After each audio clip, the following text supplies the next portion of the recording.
Magandang araw mga kaibigan. Pag-usapan natin ngayon ang foreign direct investments dito sa Pilipinas. Kasi palaging nagbiyahe sa iba't ibang bansa ang ating Pangulo para mag-attract ng foreign investors. Yun din yung purpose ng Chatcha, Kunuhay. I-lift up ang mga economic restriction sa Constitution para maka-attract ng foreign investors.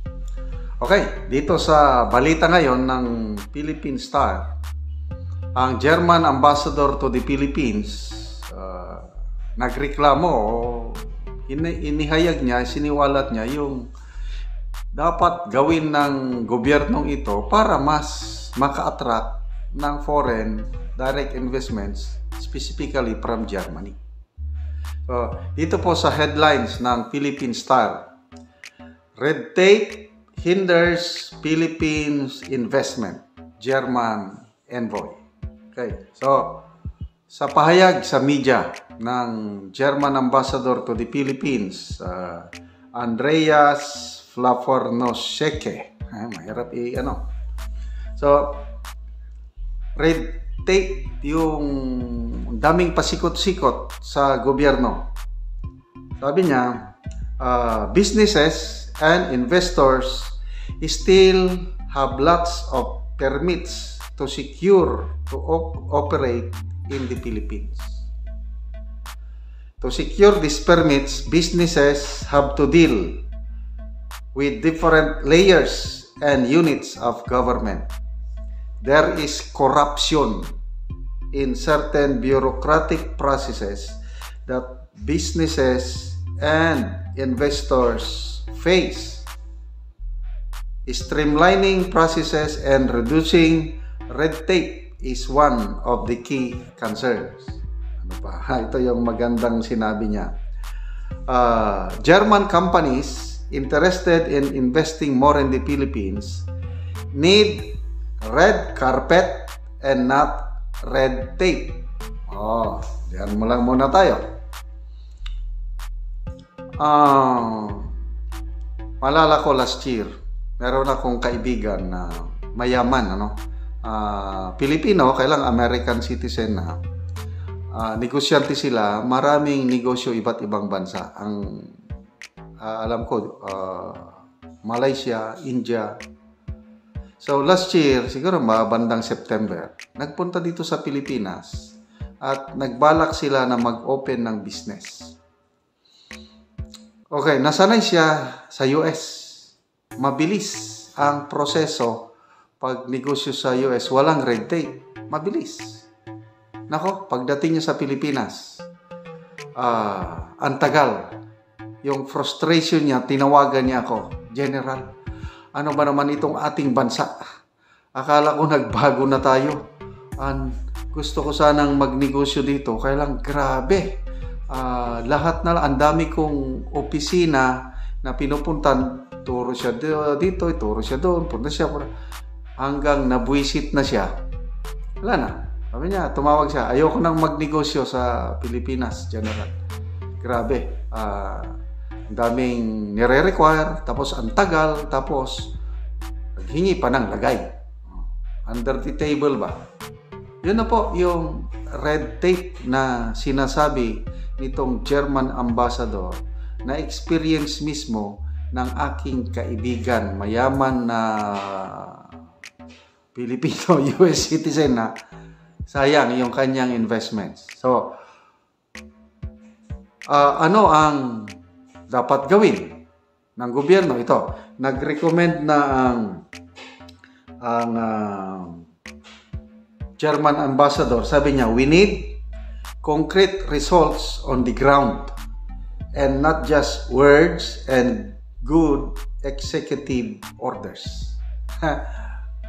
Ang nangyayari, sabi niya, salita lang.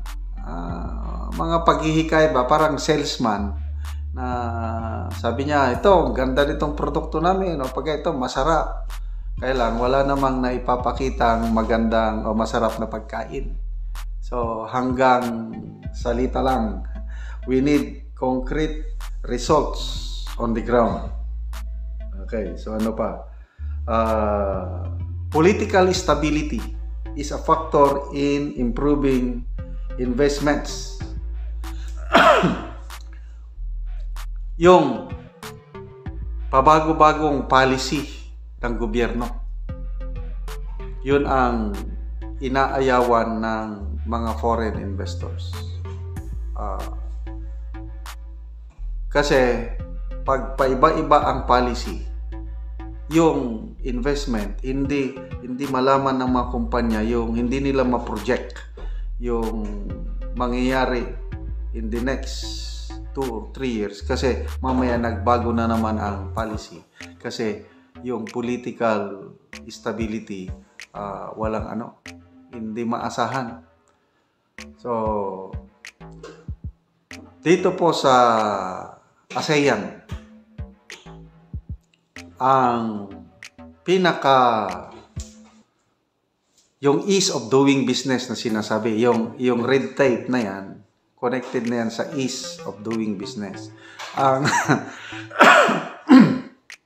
Ang bansa sa ASEAN na halos walang red tape, Singapore. Kaya ang pinakamalaking foreign investments dito sa ASEAN, nangunguna po ang Singapore. Sa 2022, halos $100 billion ang investment nila. Samantalang sa Pilipinas, noong 2022, around $9 billion lang.